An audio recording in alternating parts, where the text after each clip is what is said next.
အားလုံးပဲမင်္ဂလာပါနော်ကိုမင်းညီကိုမောင်နှမတွေနဲ့ကတော့စိတ်မကောင်းဘူးလေကိုလည်းလိုက်မမတက်မိဘူးနော်မတက်မိတော့ကနန်းလည်းမတင်မိဘူးတင်မိရင်တော့၃ခွက်ထဲနဲ့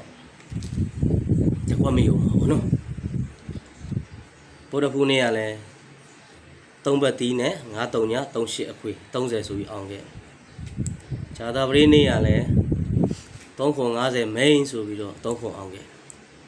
ဒီနေ့မနက်ပိုင်းကိုရခဲ့တယ်50ရယ်10 56ရယ်အမိန်ကတော့56ဖြစ်သွားတော့50တော့လက်ထွက်တယ်နော်ခုညနေဒီတောက်ကြအပိတ်ပွဲပေါ့နော်တောက်ကြအပိတ်ပွဲကိုဘာလုပ်မလဲဆိုတော့ဘာလုပ်မလဲဆိုတော့5ခွန်ရယ်30ရယ်31ရယ်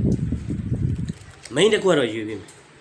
31ရဲရဲထိုးတော့ပြောရင်လွဲခဲ့တယ်သိလားကဲဒီလောက်ပဲနော်